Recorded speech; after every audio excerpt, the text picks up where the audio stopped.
King Charles has stunned the world with an announcement that may forever alter the trajectory of the British monarchy.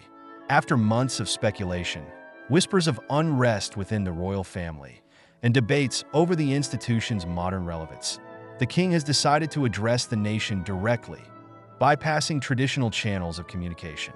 His message is one of transparency, accountability, and a call for unity in the face of unprecedented challenges. In his opening statement, King Charles began by reflecting on his lifelong dedication to the crown and his vision for its future. For over 7 decades, he said, I have watched, learned, and served in the shadow of my beloved mother, Queen Elizabeth II. Now, as your king, I feel it is my duty to be forthright and open about matters that affect not only the monarchy, but the nation as a whole. One of the key issues addressed in the king's speech was the persistent scrutiny surrounding the royal family's finances. Transparency has long been a contentious issue, with critics questioning the taxpayers' role in funding the monarchy. King Charles announced a groundbreaking initiative, an independent audit of royal finances. The monarchy must lead by example, he declared.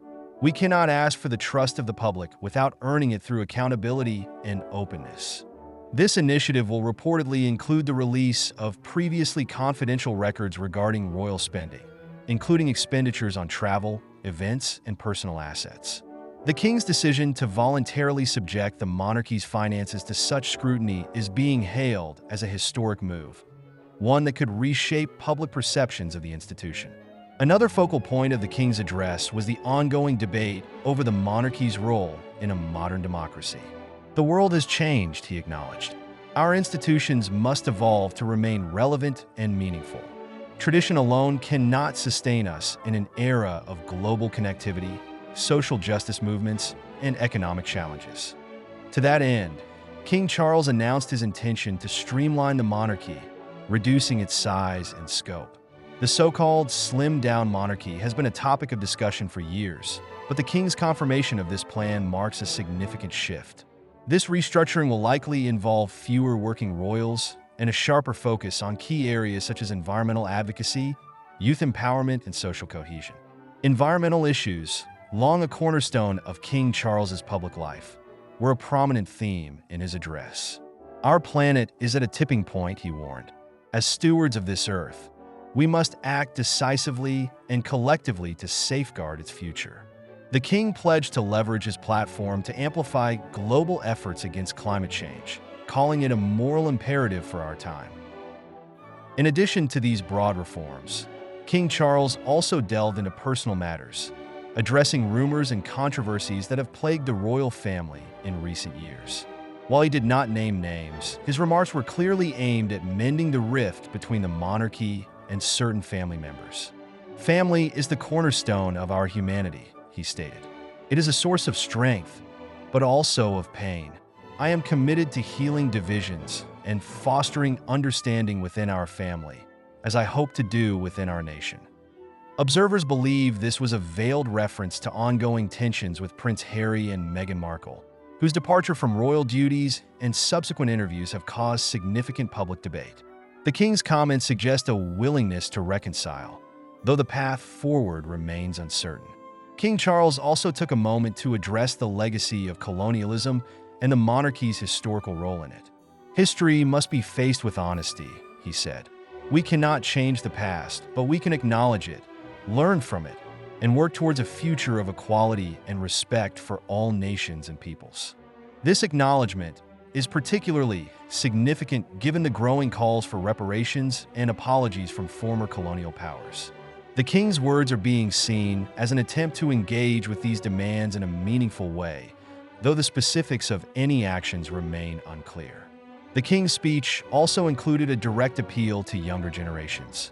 To the youth of our nation and the world, you are not just our future, you are our present. Your voices, your energy, and your vision are essential to the progress we all seek. I pledge to listen, to learn, and to act in partnership with you. In conclusion, King Charles emphasized the need for unity and collective effort in addressing the challenges of the modern era. The crown is not an individual, he said. It is an enduring symbol of continuity, service, and hope. Together, we can build a future that honors our past while embracing the possibilities of tomorrow. The reaction to the king's announcement has been swift and varied. Supporters have praised his boldness and willingness to confront difficult issues head-on. Critics, however, remain skeptical, questioning whether these promises will translate into tangible change or are merely an attempt to salvage the monarchy's waning popularity.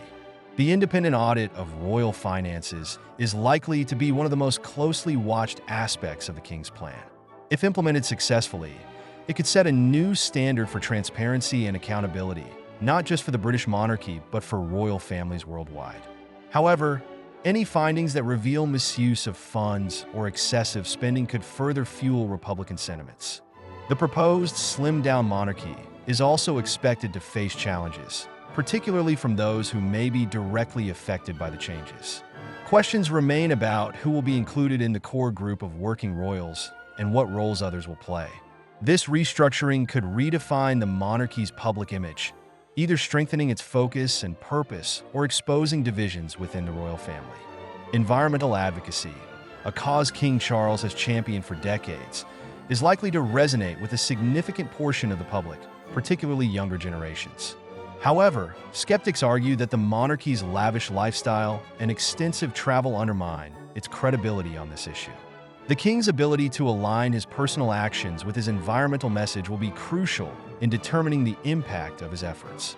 The acknowledgement of colonialism and the monarchy's historical role in it is another area fraught with complexity. While the king's words have been welcomed by many, they also raise expectations for concrete actions. Apologies, reparations, and collaborative initiatives with former colonies could strengthen the monarchy's global standing, but they also risk alienating traditionalists who view such moves as unnecessary or divisive.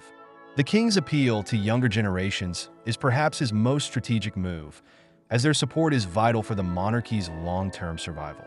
By addressing their concerns and emphasizing inclusivity, King Charles aims to modernize the institution and make it more relatable. However, this approach will require sustained engagement and meaningful initiatives to win over a demographic that has grown increasingly disenchanted with traditional hierarchies. As the dust settles on this monumental announcement, one thing is clear: King Charles has set a bold and ambitious agenda for his reign. Whether these initiatives will succeed in revitalizing the monarchy and securing its place in a rapidly changing world remains to be seen. For now, the king's words have sparked a national and global conversation, one that could shape the future of the British monarchy for generations to come.